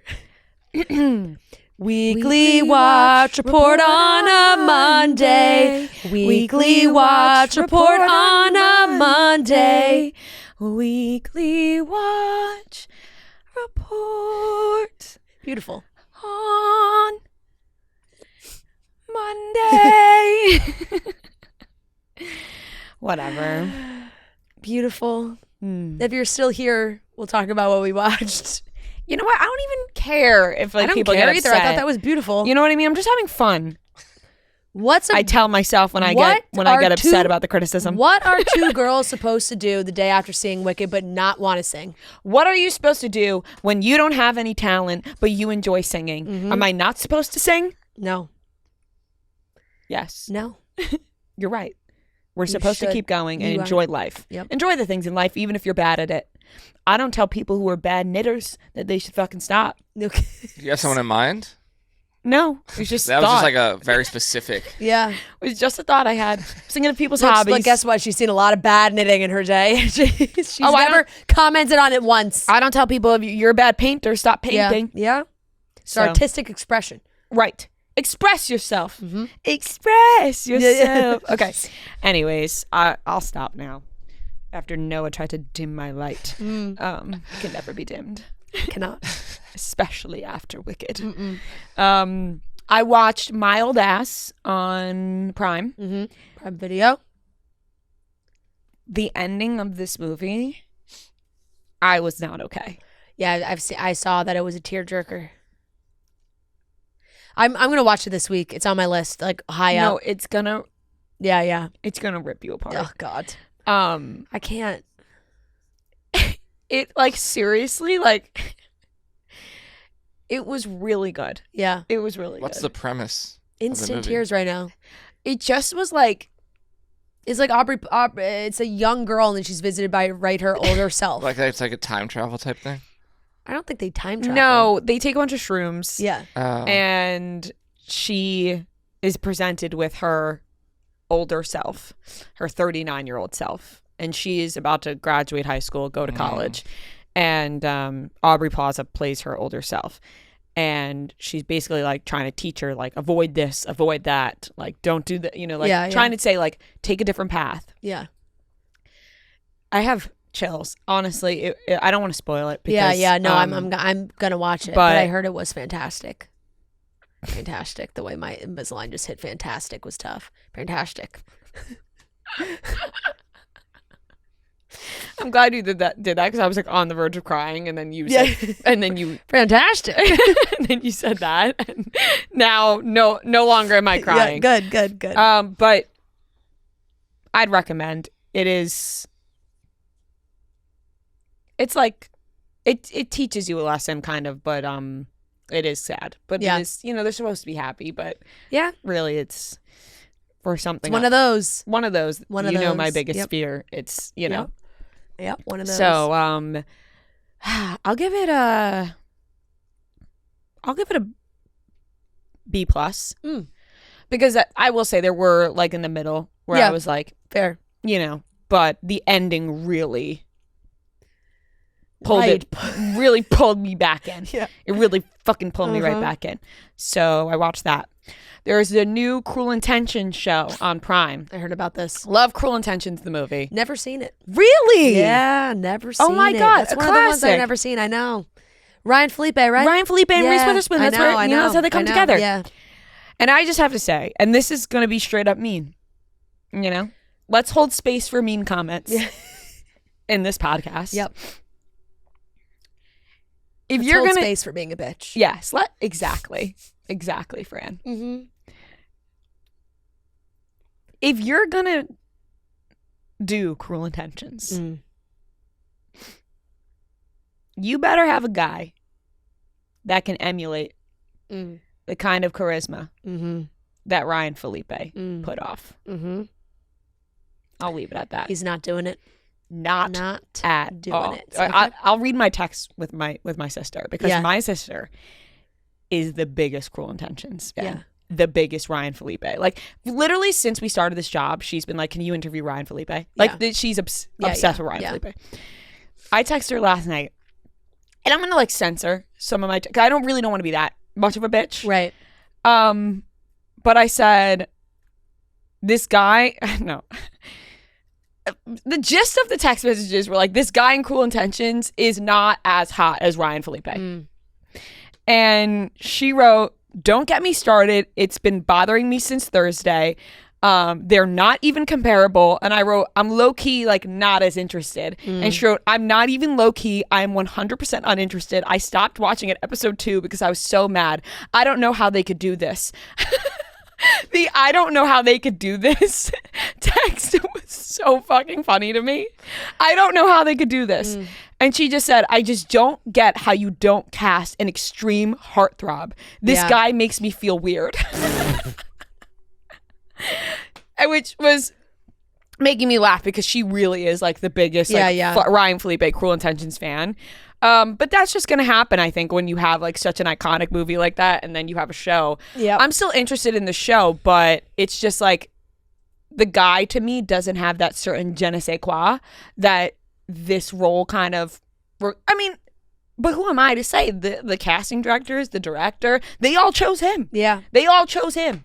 I'm sure hundreds of actors auditioned and they chose this guy. So clearly he has something that they were appealed to. Yeah.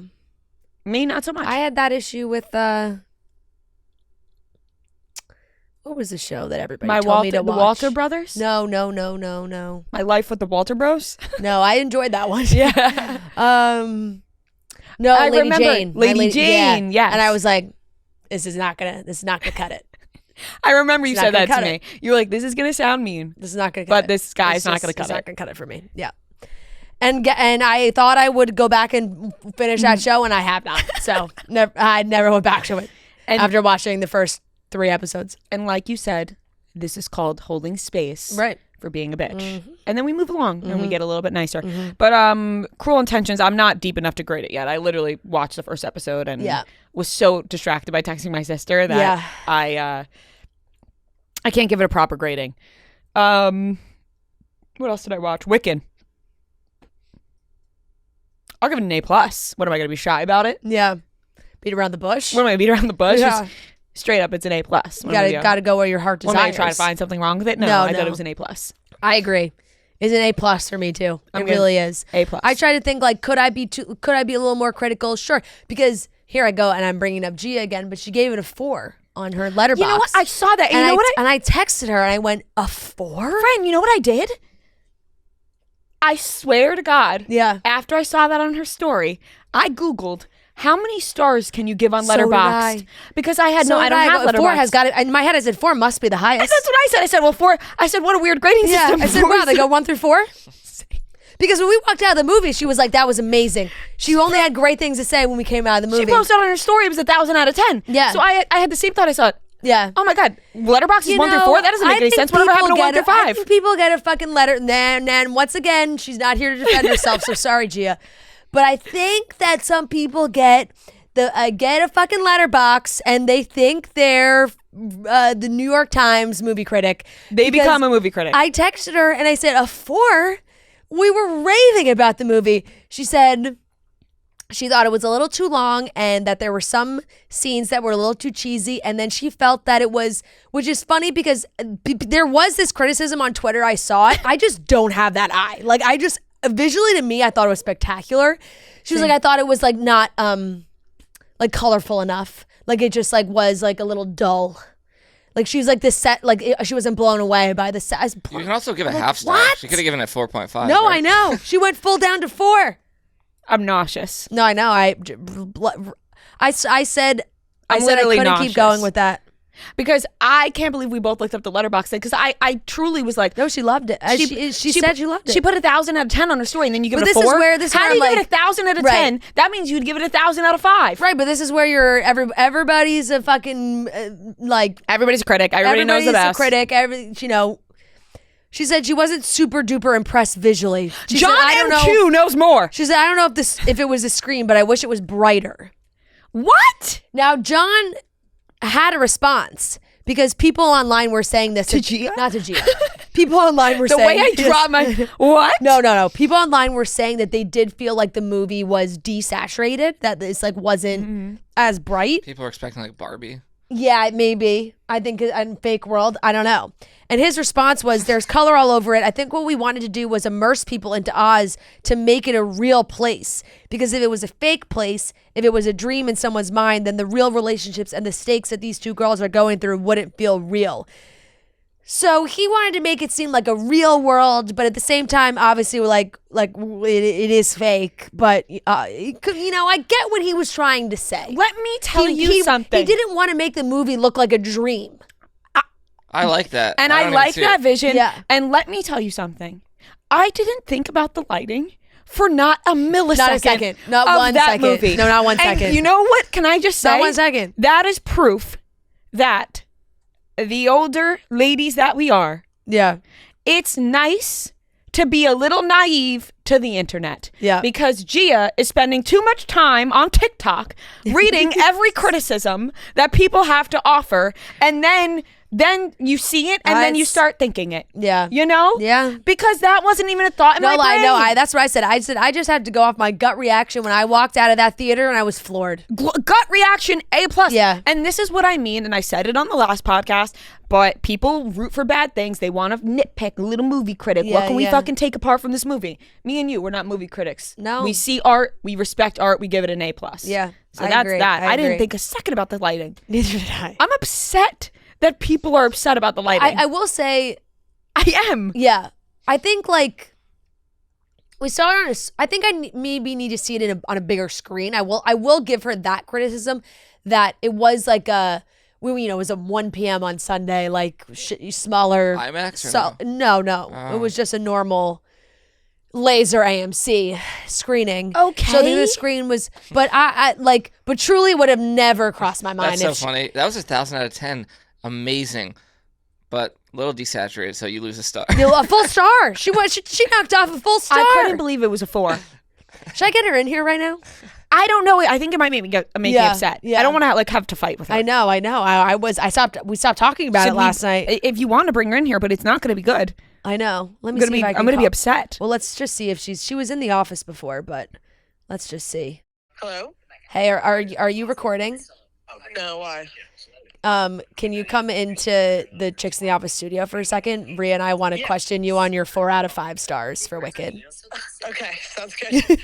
So I just want to start off with one question because I said this on the podcast, so I want to say it to your face. Okay. Oh God. Okay. Yep. Do you feel like maybe spending time on TikTok or Twitter Okay. and seeing the criticism that people have towards the movie Yeah. have directly infected your brain of the criticism you have, particularly the lighting comment? I would say more so actually the longer scenes than the lighting. I think honestly from the trailer was the first thing I noticed was the lack of color, in my opinion.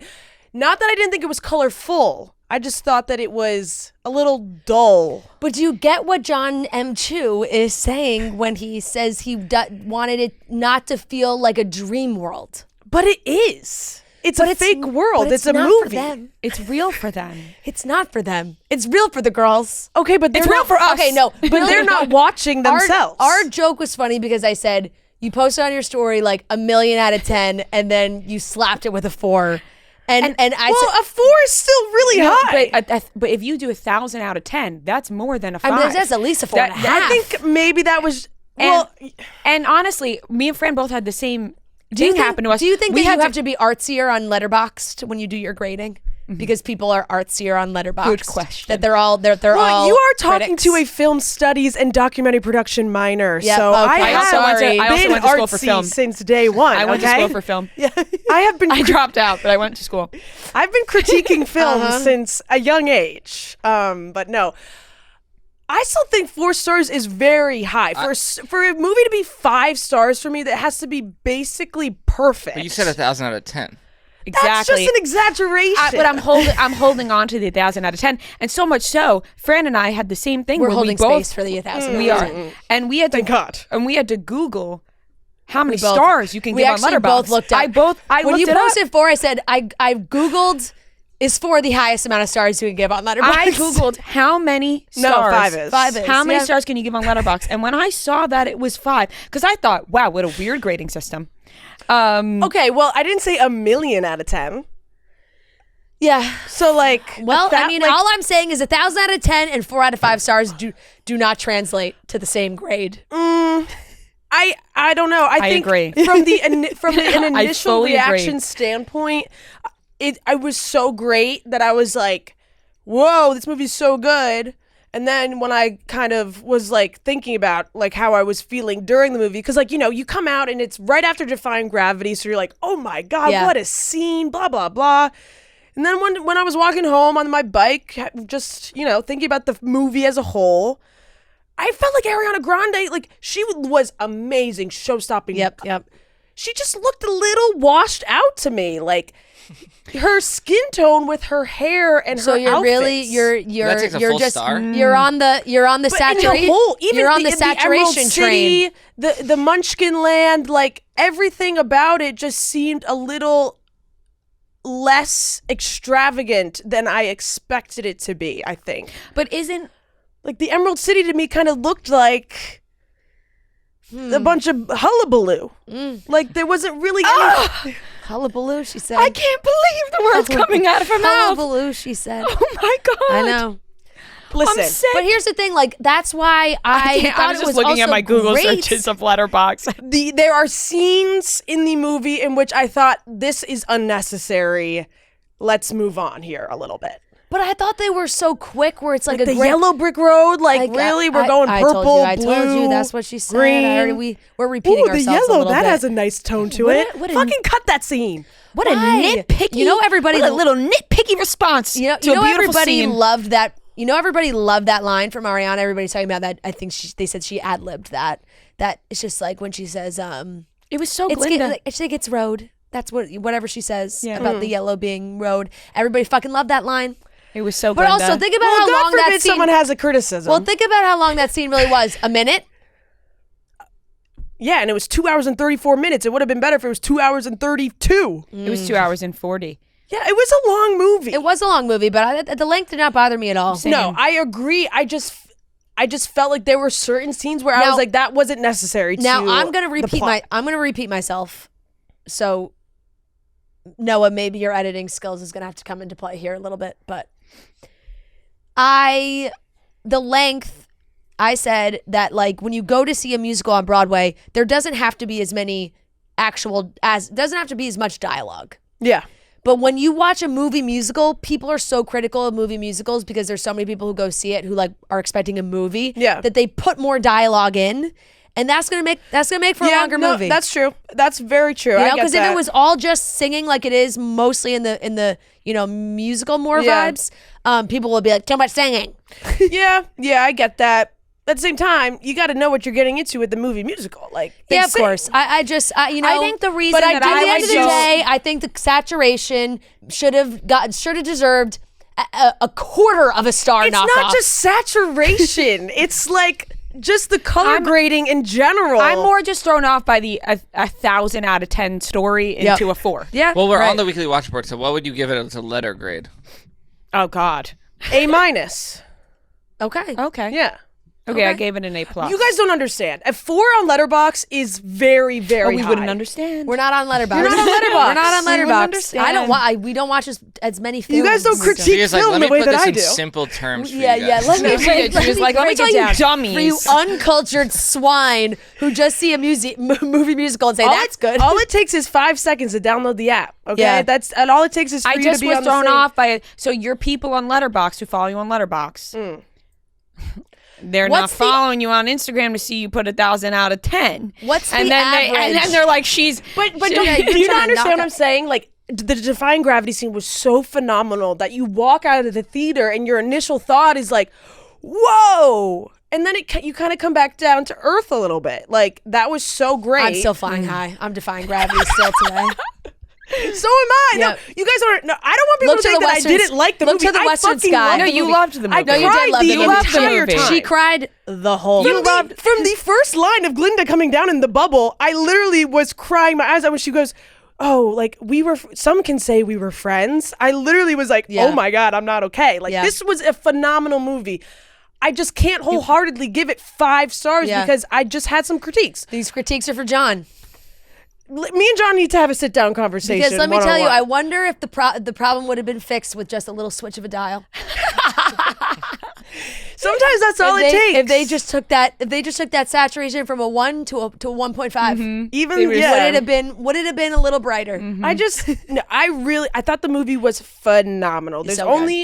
only I want to say 2 to 3 movies that I've ever given 5 stars. One of them, off the top of my head, Interstellar, Little Women. Yeah. Those are untouchable, perfect to a T. Greta Little Ger- Women Greta- is such a long movie. Greta though. Gerwig's Little Women. And Greta I Gerwig, love yeah. I love Little Women, but Little never- Women is also very long. I never had an issue of the length. It was just certain scenes that I felt was unnecessary that was adding to, like, I love a 2-hour movie, a 3-hour movie. I Christopher Yeah. Nolan movies are an average 2 hours. I just felt like there was some There was some unnecessary fluff. tidbits. Yes, some fluff that was added where I was like, I get it. It's a movie. You want to add in things that like Yeah. are funny, some dialogue that is interesting. You know, how did they get the yellow brick road? Yeah. Here is a little fluffy story about that. I just didn't think it just didn't do anything to me. It kind of just made me think like, all right, like let's get to the good, you know? Let's get to the fucking so if you dare to find me. You know? So Look, it didn't bother me at all. It didn't bother us. I'm with you, and that's honey. the beauty of opinion, and that's Yep, the yep, beauty of yep. film critique as one film studies person to Yeah, another. so true. Yep. so true. That's the beauty If we of can't hold America. space for these kinds of conversations, what conversations can No, we exactly. have? so true. You know? As people who work in media, you know, I've seen a Yeah. few posts about the saturation for sure. Uh-huh. But it was enough that John was asked about it directly. it was a big people were talking about it a lot. And Yeah. I honestly, it was from the trailer, and it was honestly Ariana with her clothes and her hair and the trailer where I was like, right. something just seems a little dull. It's hard to not look washed out in baby pink and have blonde Very hair, true. though. You know? Very true. It's- But like a little spray tan would have helped. But she stole the show for me beyond was so good. words. Yeah, she yeah, was yeah. amazing. Like I had not mid, but a little not too high of expectations for her. I thought Cynthia was going to be like, you know, yeah. and Ariana just brought the house down. Popular is like now my favorite song because, Yeah. and I didn't really even like that one out of all these songs. So yeah.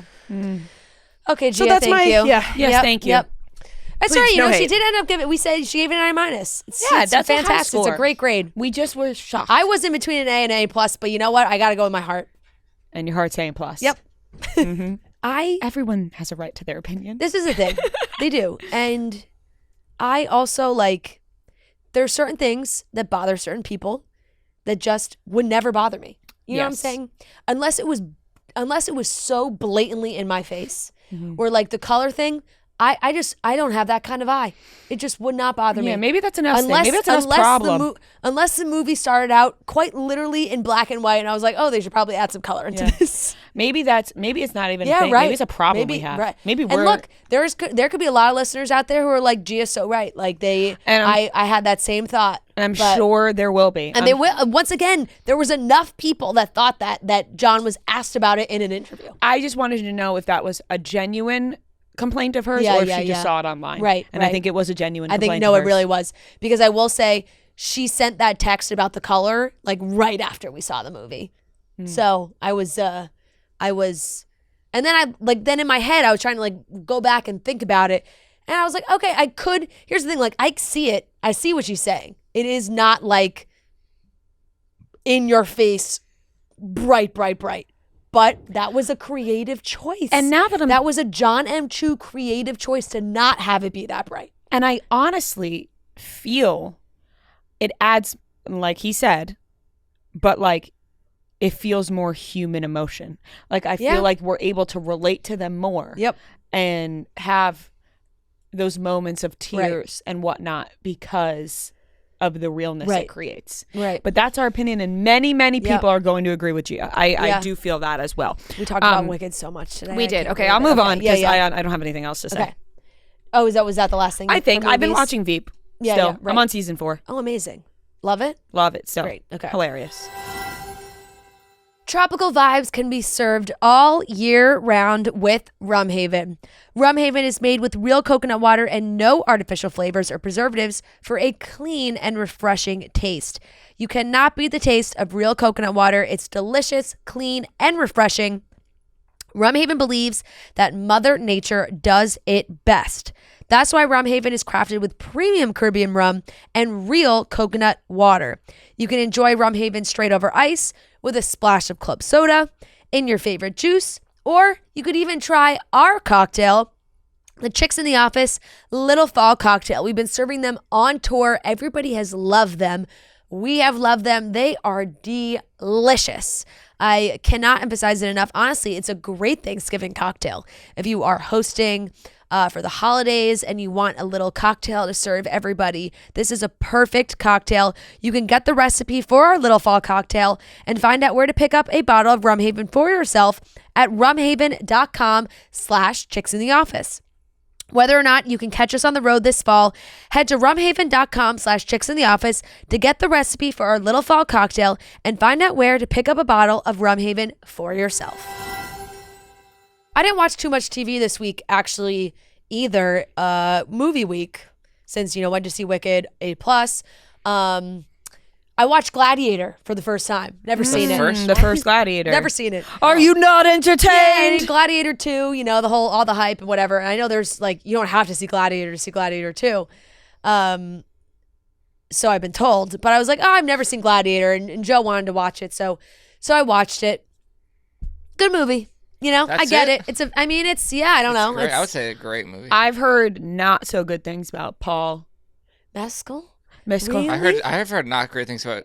I've heard Gladiator not 2 great in things general. about the movie and not Yeah, great things I about mean, Paul I heard Mescal. Denzel carries. Yeah, that's what I saw too, is that, well, it's kind of, I don't know. I have to see it to really give more of an opinion, obviously, because I don't, is the story. I heard that it's basically just the same Just the movie same and story? just not nearly as good.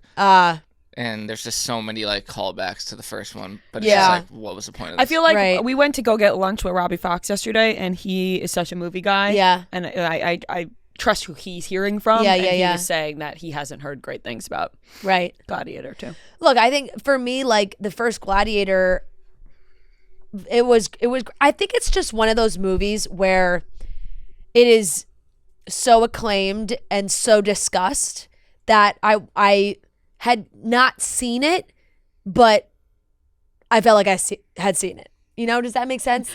From discussion and people talking about it, I knew what happened. But, yeah. I knew the story. Russell Crowe, I Joaquin knew Phoenix. there was no surprises to me. I just knew. So going into it, it's tough because the movie came out 25 years ago. So it's I've seen all the discussion about it, and I will say I'm not a massive blood and gore fan, and It's not too gory, is it? it's pretty gory.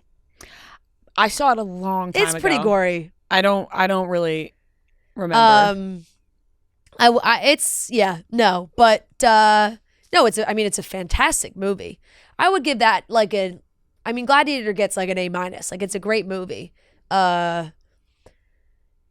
Are you giving it a higher grade because you're afraid to give it a lower grade? I was just about to No. say, was the color the problem? No. It would've been an A. I'm not, because I just think I'm giving it a grade that I would give it if I like hadn't known everything that happens in it before watching it, if that makes sense. Because it was like, I just knew the story. I knew what happened. I knew how it ends for him. Like I knew, and it just kind of watching it for the first time, it's harder to fully get that experience. But I would understand otherwise. And I think it's tougher now too, watching a movie like that comes out 25 years ago, because a lot of the like special effects don't seem as great, I would say. But I can respect it for the movie that it is. It's interesting. The first one has an 80 on Rotten Tomatoes, and this second one has a 72. So it's not like. Yeah, right. It's not like Uh, It won Best Picture though, right? did it? I thought it did. Okay. What else did I watch? Oh, Real Housewives of Salt Lake City. Oh yeah, it did. It did, yeah. Real Housewives of Salt Lake City, up to date. I'll give it a B. It's enjoyable. I've been liking Salt Lake. I've been liking this city season. I keep repeating myself, I feel like, because there isn't anything over the top to talk about. But these ladies just can't stop fighting. Like, they just can't stop fighting over the silliest things. Mary hosting this Audrey Hepburn tea party, basically. And the outfits and the conversation. I never thought I'd be saying Mary was like the voice of reason in this conversation, but she was. It's been a turnaround season for her, I would say. But there's just some of these new characters in the mix are so Brittany is so out of it to me that it's just very, very funny. Heather's being like a little extra mean, but I think it's because they went on a big couples trip and she was left out and the whole thing. Like, she's single. I think that's Right. she's like really attacking the girl that organized the trip. They're not getting along anyway, but we're still arguing about seats on planes and like not being in first class. It's just Classic. Yeah, it's just that's like Real Housewives it's just, talk. and it goes back to what they were saying, because I know Bethany Frankel was in there's been some headlines about what she said about the new Roni. And I watched episode 2 of Roni. So, I mean, I'll give that a C. I just think I understand what she's saying with this cast is that the show has changed so much, and Bethany kind of made a follow-up video that she was like, I feel like what I'm saying is kind of getting twisted. She's like, when we made the show, we were like nobodies. It was not, we weren't she was like, I had a studio apartment, like all these things that they were not like these socialites or uber successful or all these things. And now the show has just changed because like Roni is all these women that are so accomplished, so successful. And I think she was kind of trying to say that sometimes the drama feels like less frivolous and silly because of that. Which I do understand what she's saying, in that sense. So, I see. I'm like, there's not anything that quite that has roped me in fully there, and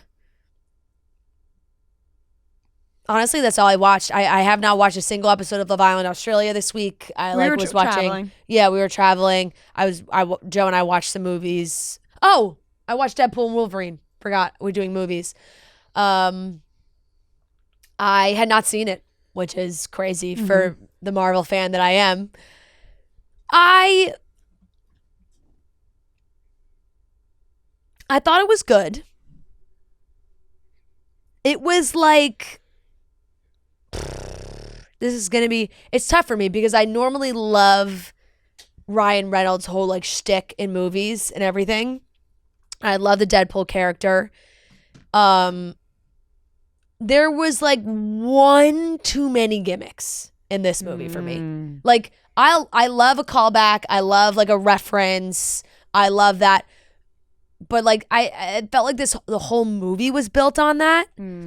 So it was tough because I was watching with Joe, and normally what I love about like a Marvel movie, whatever, you can sit down and maybe if you haven't seen some of the other ones, you can still kind of put the pieces together. And I was watching with Joe, who's not really seen all of them, and he was like, "Fran, this is making no sense to me." He's like, "I don't understand anything that's happening right now." And I was like, honestly, so fair. Even I'm like a little confused. Like there are some things. Just picturing, I don't know why I'm picturing Joe saying that, and it's cracking me No, up. he like got up and walked into the bedroom. He was like, "I'm done watching this. Like, you can enjoy the rest. Like, I have no fucking idea what's going on." And yeah, I don't know. It was just like, I enjoyed it. I loved it. I didn't love it. I enjoyed it, but I was like, meh. I mean, I'll give it a B+. Like, it was still entertaining. Mm-hmm. Normally those movies for me are like A movies. Mm-hmm. And this one just really wasn't, which is funny because everybody was fucking raving about this movie maybe when it came out. Ryan Reynolds was spending too much time writing scripts for It Ends With Us. And Right. He couldn't focus on, Yep. you know. Okay, that's everything I watched. Okay, I watched 3-part documentary about the Stanford prison experiment. That's on Hulu, which I've heard about like a million times, but I feel like I'd never actually really knew the hard details. So it was interesting. The first couple episodes were more interesting because it was like about the actual experiment, and then the third one was just kind of like the aftermath and like kind of just how the experiment wasn't true and like everything was kind of manipulated and fake. I'll give it like a C+ though. I kind of got bored. All right, not that good. I guess I'd like rather just watch the original stuff. I watched Strange Darling, the movie.